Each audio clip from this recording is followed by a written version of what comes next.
What if I told you that Europe isn't about seeing everything, but about choosing the places that truly leave a mark on you, the ones that feel less like stops on a map and more like chapters in a story you'll carry for the rest of your life? Because the journey begins in Transylvania, where the Carpathian Mountains roll endlessly and mist settles into pine forests, where castles like Bran and Corvin rise dramatically from the hills, fortified Saxon churches hide in quiet villages,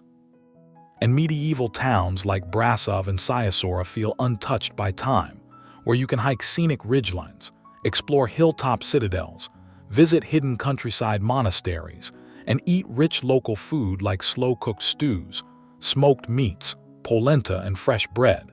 making this a place that feels mysterious, grounded, and deeply connected to legend, nature, and history.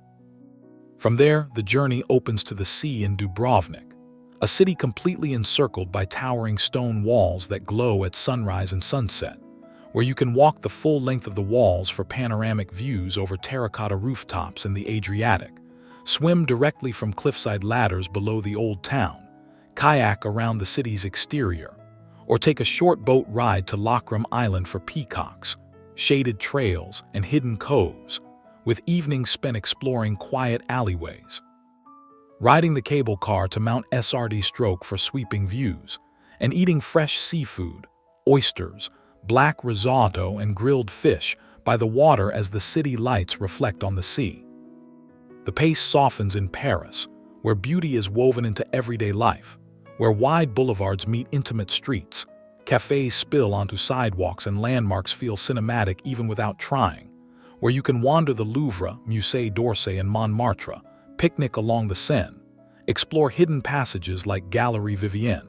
climb to Sacré-Cœur for sunset views, take day trips to Versailles or Giverny, and fully indulge in croissants, baguettes, pastries, cheese, wine, and late-night dinners that turn into long conversations, making Paris less about sightseeing and more about savoring the rhythm of life.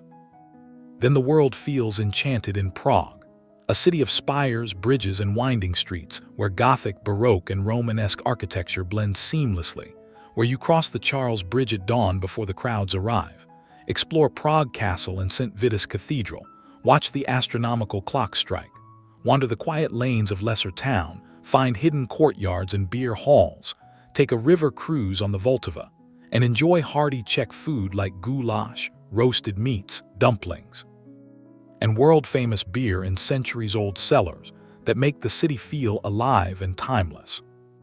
Everything deepens in Rome, where the past and present exist side by side, where you stand inside the Colosseum, walk through the Roman Forum, step beneath the Pantheon's dome, and casually stumble upon ruins in the middle of daily life, where Renaissance and Baroque architecture frame piazzas like Piazza Navona and Campo de' Fiori, where you can take short trips to Tivoli's villas or the ancient streets of Ostia Antica, and where food becomes an essential experience with carbonara, cassio e pepe, amatriciana, espresso, and gelato enjoyed slowly as the city buzzes around you. Then the journey pulls you to the edge of the world in Reykjavik, where civilization fades and nature dominates, where you drive the Golden Circle to see geysers erupt, waterfalls thunder, and tectonic plates drift apart, venture south to black sand beaches and glaciers, soak in geothermal pools like the Blue Lagoon or lesser-known hot springs, hike volcanic landscapes, spot whales offshore, and chase the northern lights or experience endless daylight, all while eating fresh seafood, lamb, and skier in a place that feels raw, powerful, and humbling. Calm and precision return in Lucerne, where medieval bridges cross turquoise water, painted buildings line the old town, and mountains rise sharply in every direction,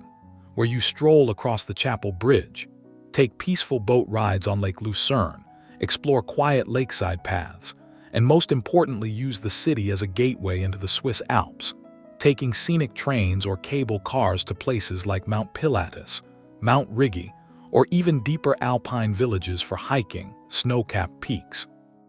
and panoramic views, before returning to enjoy Swiss chocolate, cheese fondue, and refined simplicity in one of Europe's most perfectly balanced landscapes. Energy surges again in Budapest, a city that transforms after sunset, where grand buildings line the Danube, Parliament glows at night, and bridges connect Buda's hills with Pest's nightlife, where you soak in thermal baths like Széchenyi or Gyelayet,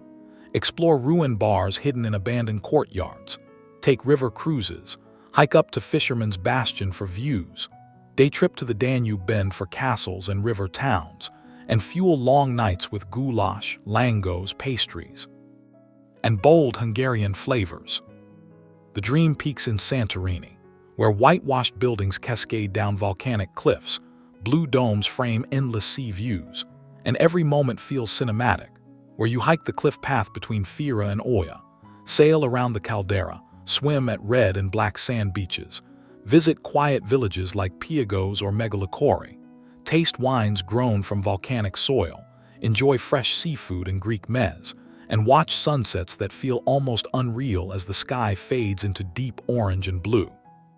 Finally, everything comes together in Barcelona, a city bursting with creativity and energy, where Gaudi's architecture reshapes reality at the Sagrada Familia, Park Güell and Casa Batlló, where beaches blend seamlessly with urban life. The Gothic Quarter reveals hidden plazas. Day trips to Montserrat or the Costa Brava offer dramatic escapes. Markets like La Biqueria overflow with color, and meals of tapas, paella, and fresh seafood stretch late into nights filled with music and movement,